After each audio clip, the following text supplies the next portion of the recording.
Hola, hola, bienvenidos y hemos llegado al fin de semana, sábado 19 de junio del 2021, programa número 170 de esto que hemos llamado Lee conmigo la Biblia. Nuevamente a todos les agradecemos el acompañarnos una vez más y comenzamos con nuestro devocional del día de hoy.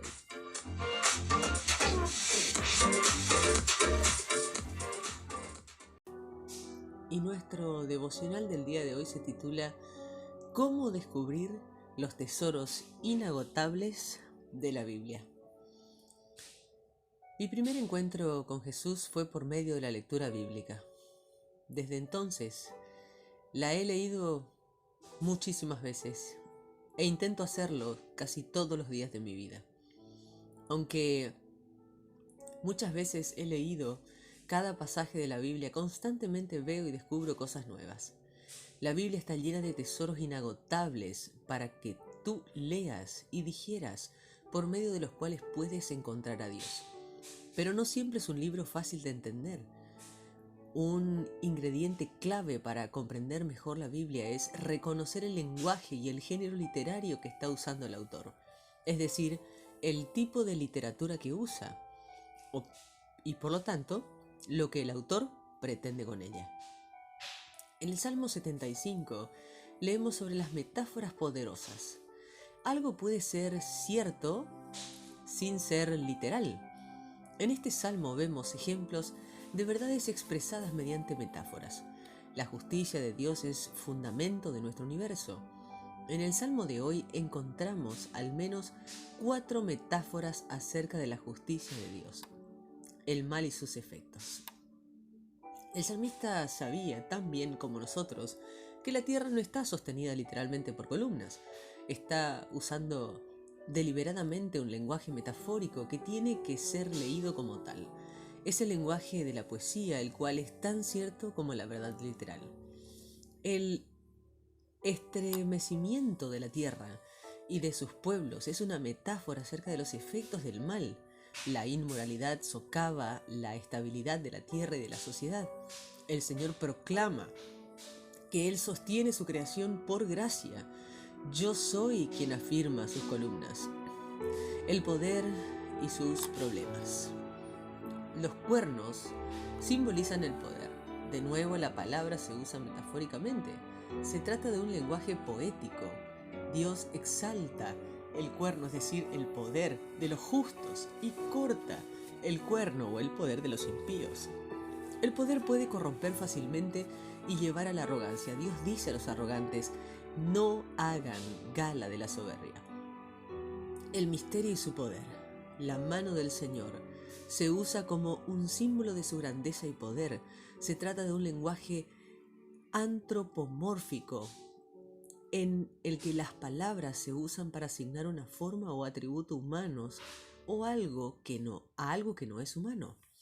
Cuando imponemos las manos al interceder o ministrar, nuestras manos pueden hacer muy poco, pero simbolizan el poder inómodo de Dios trabajando por medio de nosotros. Jesús y el juicio. Asimilar el juicio de Dios a una copa es una metáfora. En la mano del Señor hay una copa de espumante vino mezclado con especias.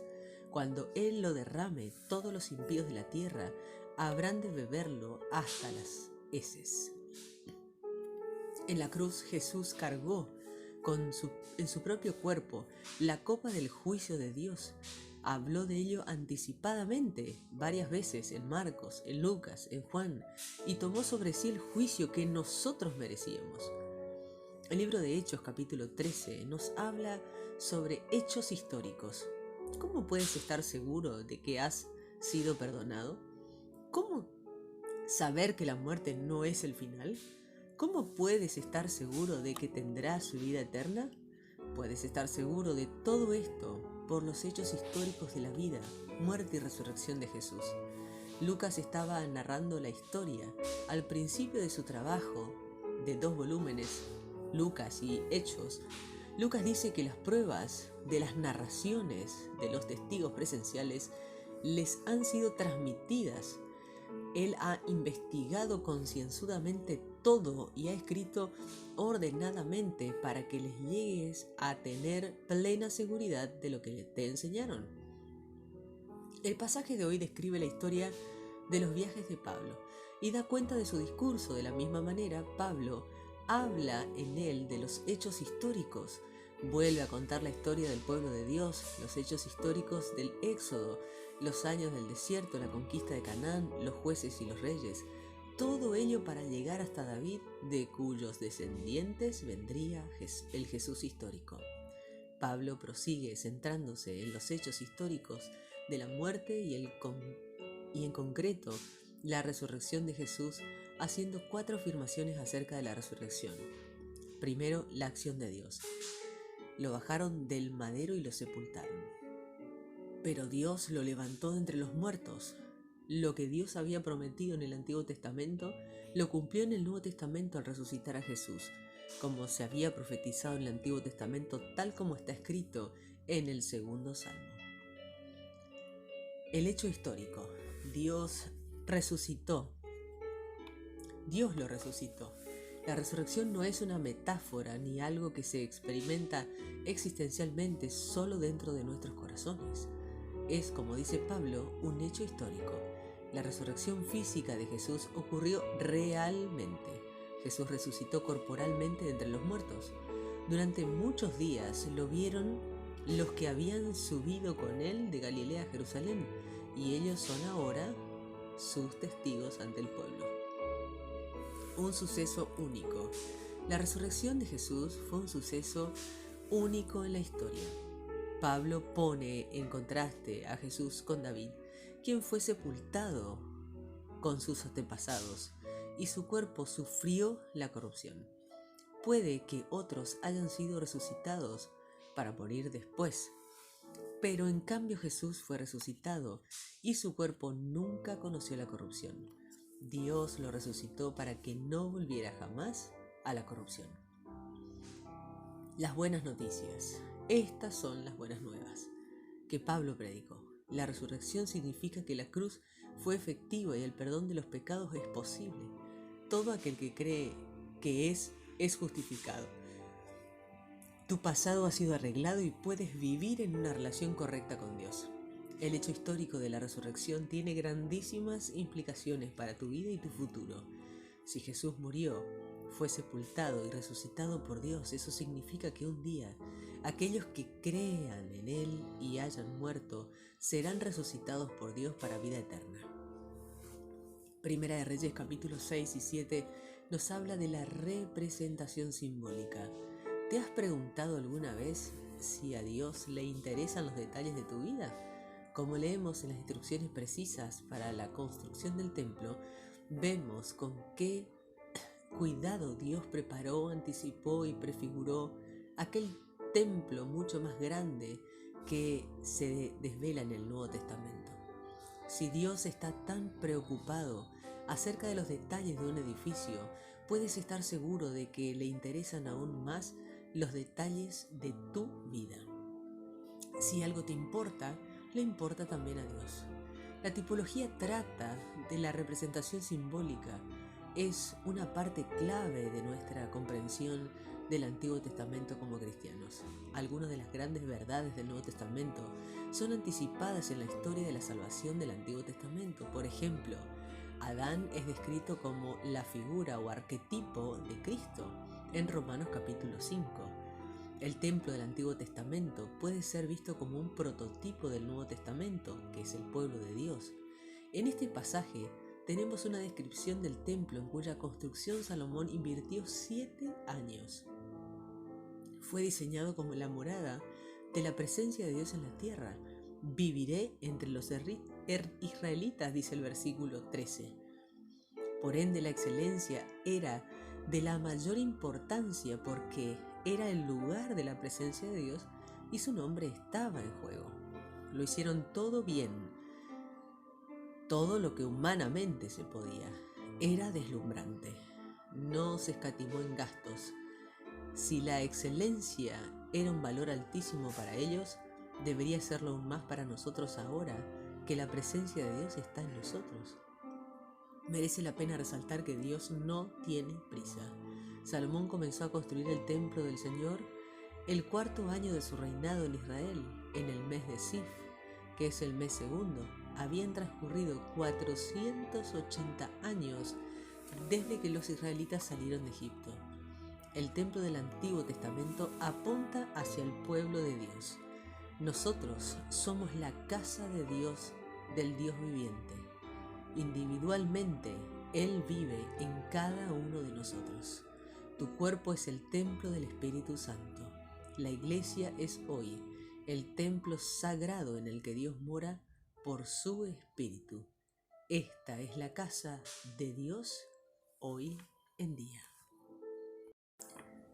Iniciamos con nuestra lectura en el libro de Salmos, capítulo 75.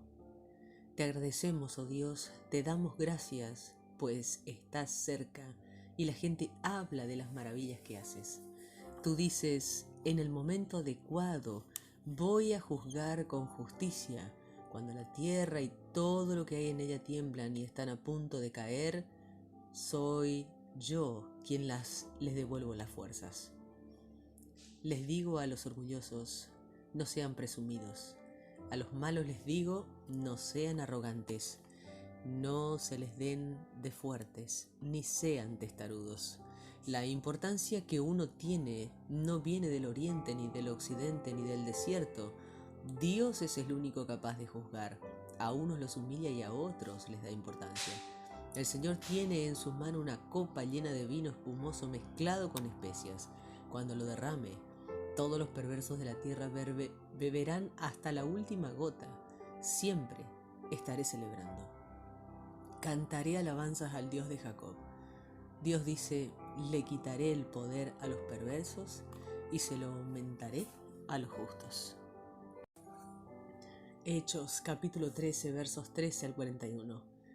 Pablo y todos los que iban con él se fueron de Pafos en barco. Llegaron a Pergue, una ciudad que estaba en Panfilia, pero Juan Marcos los dejó allí y regresó a Jerusalén. Ellos continuaron su viaje desde Pergue hasta Antioquía y de Pisidia. Estando en Antioquía en el día de descanso, fueron a la sinagoga y tomaron asiento allí. Después de leer la ley y los escritos de los profetas, los dirigentes de la sinagoga enviaron este mensaje a Pablo y Bernabé. Hermanos, si tienen algo que decir que pueda ayudar a los que están aquí, por favor, tomen la palabra. Pablo se puso en pie y tomó la palabra. Israelitas, y también ustedes los que no son judíos y adoran al Dios verdadero, escúchenme. El Dios de este pueblo de Israel eligió a nuestros antepasados, ayudó a nuestro pueblo a salir adelante mientras vivían en Egipto y los sacó de allí con gran poder. Dios tuvo paciencia con ellos durante 40 años que estuvieron en el desierto. Él destruyó 7 naciones en la tierra de Canaán y les dio a los israelitas esa tierra como herencia. Todo eso sucedió en más o menos 450 años. Después Dios les dio jueces hasta el tiempo del profeta Samuel. Entonces pidió un rey. Dios les dio a Saúl, hijo de Cis, que era de la tribu de Benjamín, quien fue rey por 40 años. Después de destituir a Saúl, Dios nombró rey a David, quien dio testimonio. David, el hijo de Isaí, me agrada porque está dispuesto a hacer todo lo que yo le diga. Dios cumplió su promesa al enviar a Jesús, quien era descendiente de David, para ser el Salvador. Antes de que Jesús viniera, Juan anunció su mensaje al pueblo de Israel. Juan les dijo que se bautizaran para demostrar que querían cambiar su vida. Cuando Juan estaba terminando su trabajo, dijo, ¿quién creen ustedes que soy? No soy el Mesías, pues él viene después de mí, y no soy digno de desatarle sus sandalias. Hermanos, hijos de la familia de Abraham, y ustedes que adoran a Dios verdadero, escuchen. Este mensaje de salvación ha llegado a nosotros, los que viven en Jerusalén, y los líderes no reconocieron a Jesús, y al condenarlo cumplieron las palabras de los profetas que se leen cada sábado. Ellos no pudieron encontrar una razón para matar a Jesús, pero le pidieron a Pilato que lo matara. Cuando ya había cumplido todo lo que se dijo acerca de Jesús en las Escrituras, lo bajaron de la cruz y lo pusieron en un sepulcro, pero Dios lo resucitó. Después los que habían acompañado desde Galilea hasta Jerusalén vieron a Jesús durante muchos días. Ahora ellos son sus testigos ante el pueblo. Nosotros les anunciamos la buena noticia acerca de la promesa que Dios le hizo a nuestros antepasados. Como descendientes de ellos recibimos de parte de Dios el cumplimiento de la promesa cuando Jesús resucitó de la muerte. Como dice el segundo salmo: Tú eres mi hijo, hoy me he convertido en tu padre. Dios resucitó a Jesús para que Él nunca regrese a la tumba a descomponerse. Entonces Dios dijo: Yo les daré promesas verdaderas y santas que le hice a David. Por eso dice en otro lugar: Tú no dejarás que tu santo se pudra en la tumba. En vida, David hizo lo que Dios quería. Después murió y lo enterraron con sus antepasados. Su cuerpo se pudrió en la tumba, pero Jesús, al que Dios resucitó de la muerte, no se pudrió en la tumba. Entiendan esto, hermanos. El perdón que ustedes no pudieron alcanzar por medio de la ley de Moisés, lo reciben por medio de Jesús. Todo el que tiene fe en Él es aprobado por Dios. Pero tengan cuidado, los profetas dijeron lo que pasaría. No dejen que eso les pase a ustedes.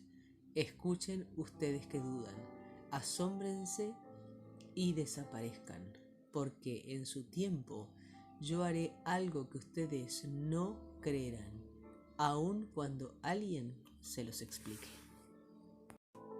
Primera de Reyes, capítulo 6. Así que Salomón empezó a construir el templo del Señor 480 años después de que los israelitas habían salido de Egipto.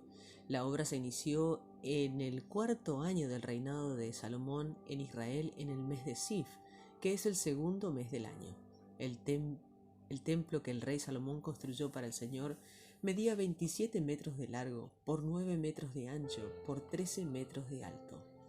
En la entrada del templo mismo medía 9 metros de largo y 9 metros de ancho. De ancho medía lo mismo que el templo. Hizo también ventanas con cercos y rejillas alrededor del salón central del templo. Salomón construyó unos cuartos en filas contra la pared del templo. La fila de cuartos alrededor del templo era de 3 pisos. El ancho del espacio interior de la planta baja era de 2 metros. El del primer piso era de 3 metros y el del tercer piso era de 3 metros. Tal construcción permitió que los cuartos estuvieran justo afuera del templo sin apoyarse en la pared del templo. Los constructores usaron piedras enteras. Las piedras que usaban para la construcción venían labradas desde la cantera. No se escuchaba martillo, hacha o herramienta de hierro alguna mientras se construía el templo. Por una escalera en espiral al lado sur del edificio se entraba al primer piso de los cuartos. Desde el primer piso se podía acceder al tercer piso. Así Salomón terminó de construir el salón central del templo y por dentro lo terminó con madera de cedro. Cada piso de los cuartos externos del templo lo construyó de una altura de 2 metros. Los soportes del templo eran de cedro. El Señor le dijo a Salomón: en cuanto a esta casa que estás construyendo, si tú obedeces mis decretos, respetas mis decisiones y cumples con los cuidados todos mis mandamientos, yo cumpliré contigo la promesa que le hice a tu papá David. Y habitaré entre los israelitas y no abandonaré a mi pueblo Israel. Así Salomón terminó de edificar el templo. Luego terminó de cubrir las paredes interiores con madera. Cubrió con paredes con madera de cedro desde el piso hasta las vigas del cielo raso. Los pisos los cubrió con maderas de pino. Los últimos 10 metros al fondo del templo los cubrió y terminó completamente en cedro, desde el piso hasta las vigas del techo. Esta parte la construyó como el santuario interno, el lugar santísimo. La parte del templo delante del lugar santísimo medía 18 metros de largo. La parte interior del templo estaba recubierta de cedro labrado, con figuras de calabazas y flores. Todo era de cedro y no se veía nada de la piedra. Salomón preparó un santuario interior del templo que era para el cofre sagrado del Señor. Ese espacio medía 9 metros de largo por 9 metros de ancho y 9 metros de alto. Salomón lo recubrió de oro puro y también recubrió de oro puro el altar de cedro. Recubrió además el interior del templo con oro, aserró el lugar santísimo con una cadena de oro y lo cubrió de oro. Toda la parte interior del templo la recubrió de oro y también recubrió de oro el altar que estaba en el lugar santísimo. También mandó a hacer un par de querubines de madera de olivo en el lugar santísimo. Cada uno medía alrededor de 5 metros de alto. Cada ala de los querubines medía 2,25 metros hasta la punta. En total, las 2 alas medían 4,5 metros. Los 2 querubines medían 4,5 metros de alto y eran idénticos. Colocó a los 2 querubines en medio del templo. Sus alas se extendían hasta tocarse las puntas tocaban la pared. Recubrió los querubines de oro. Toda la pared interior de los espacios de los cuartos internos y externos fue tallada con figuras de querubines, palmeras y flores abiertas. También el piso de los espacios internos y los cuartos externos los recubrió de oro. Para la entrada del lugar santísimo hizo puertas de olivo. Los batientes se cortaron con 5 caras. Hizo 2 puertas de olivo y las talló con figuras de querubines, palmeras, flores abiertas y las recubrió todas de oro. Así también hizo la puerta de la entrada del templo. Los batientes eran de olivo, pero cortados con 4 lados. Las 2 puertas las hizo de pino y giraban pendientes de una bisagra fija. Talló las puertas con figuras de querubines, palmeras y flores abiertas y cubrió bien cada figura tallada. Hizo el atrio de 3 filas de piedras, una arriba de la otra, la última con bisagras de cedro cortado. En el 4º año del reinado de Salomón, durante el mes de Sif, pusieron las bases del templo del Señor. El templo se terminó en el mes de Bul, el 8º del mes del año 11 de su reinado. La construcción del templo duró 7 años y quedó tal como había sido planeado. Primera de Reyes, capítulo 7, versos 1 al 22. Al rey Salomón le llevó 13 años construir y terminar su propio palacio. Se construyó la casa Bosque del Líbano, que medía 45 metros de largo por 22 metros de ancho y 13,5 metros de alto. La construyó en una armazón de 3 filas de pilares de cedro unidas con travesaños cortos de cedro. El techo era de cedro. Arriba de los cuartos se apoyaban en los 45 pilares que estaban en 3 filas de 15 pilares cada una. Había 3 filas de 3 ventanas cada una. Tanto las entradas como las ventanas tenían marcos cuadrados que había 3 filas de 3 ventanas cada una. Hizo una entrada en la columna de 22,5 metros de largo por 13,5 metros de ancho. Al frente de la entrada hizo un pórtico con una cobertura que sobresalía. Salomón también hizo un lugar para su trono donde dictaba sentencias. También tenía un pórtico con una cobertura que sobresalía y lo llamaba la cámara del tribunal. La cámara estaba cubierta de cedro desde el piso hasta el cielo raso. La casa donde vivía Salomón estaba dentro de la cámara del tribunal. Fue construida igual que la cámara del tribunal. También hizo el mismo estilo de casa para su esposa, la hija del faraón de Egipto. En toda esta construcción se usaron piedras de mucho valor, cortadas y ajustadas a sierra de acuerdo a las medidas necesarias. Tanto el lado exterior como el lado interior de las piedras estaban trabajadas. Se usaron tales piedras desde los cimientos hasta el soporte de los techos. También se usaron desde el exterior hasta el gran patio. Los cimientos estaban hechos con piedras valiosas que eran muy grandes. Algunas eran de 4 metros y otras de 3. De ahí hacia arriba se colocaban las piedras de mucho valor cortadas según las medidas necesarias. De cada lado del gran patio había una pared hecha de 3 hileras de piedras cortadas y una hilera de vigas de cedro. De la misma manera se hizo el patio interior del templo del Señor y el vestíbulo del templo. El rey Salomón le mandó un mensaje a Hiram en Tiro para traerlo a Jerusalén.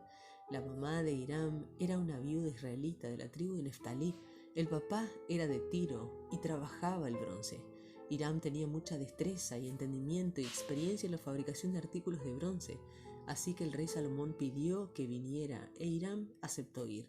El rey Salomón lo puso a cargo de todo el trabajo en el bronce e Hiram hizo todo lo que se le encargó. Hiram hizo 2 columnas de bronce, cada una de 8 metros de alto por 5,5 metros de circunferencia. Una de las columnas eran huecas con un grosor de 8 centímetros. Hiram también hizo capiteles de bronce de 2,5 metros de largo y los colocó encima de las columnas. Hizo una pared de cadenas colgantes para cubrir la parte superior de las columnas. Hizo 2 hileras de globos hechos de bronce parecidos a granadas y las colocó en las paredes para cubrir la parte superior de la columna. Los capiteles estaban encima de la columna y medían 2 metros y tenían forma de flores. Los capiteles de 3 metros de alto estaban encima de las columnas. La red colgaba bajo los capiteles y ahí estaban las 200 granadas en hilera alrededor de las columnas. Hiram instaló estas 2 columnas de bronce en el atrio del templo. Una estaba al lado sur y la otra al lado norte. La columna del lado sur se llamaba Jaquín y la del lado norte se llamaba Boaz. Cuando colocaron los capiteles encima de las columnas, terminaron ese trabajo. Y así terminamos nuestra lectura del día de hoy. Te invitamos a tener esta palabra de oración. Te damos gracias, oh Dios, te damos gracias e invocamos tu nombre. Gracias por un día. Un día librarás a todo el mundo de este mal y la bondad y la justicia prevalecerán para siempre. Gracias, Señor, por las maravillosas buenas nuevas de la resurrección. Gracias porque mis pecados son perdonados y soy justificado para no tener y no temer a la muerte. Ayúdame, como a David, a servir tu propósito para mi generación, proclamando este mensaje a cuanta más gente me sea posible. Señor, abre mis ojos para ver los inagotables tesoros que hay en tu palabra. Ayúdame a leer, subrayar, aprender y digerir interiormente la verdad de la Biblia expresada en todos sus diferentes lenguajes e imágenes. Por encima de todo, ayúdame a ver a Jesús crucificado y resucitado de entre los muertos, aquel de quien trata toda la Biblia. Amén.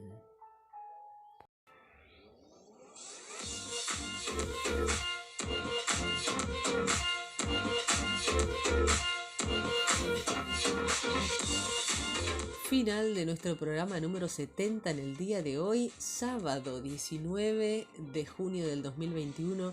A todos ustedes muchas gracias por acompañarnos. Estamos a muy poquitos días de concretar la mitad de nuestras ediciones, es decir, la mitad del camino recorrido de este objetivo mayor que nos hemos fijado el primer día del año, que es pasar los 365 días junto a la palabra de Dios.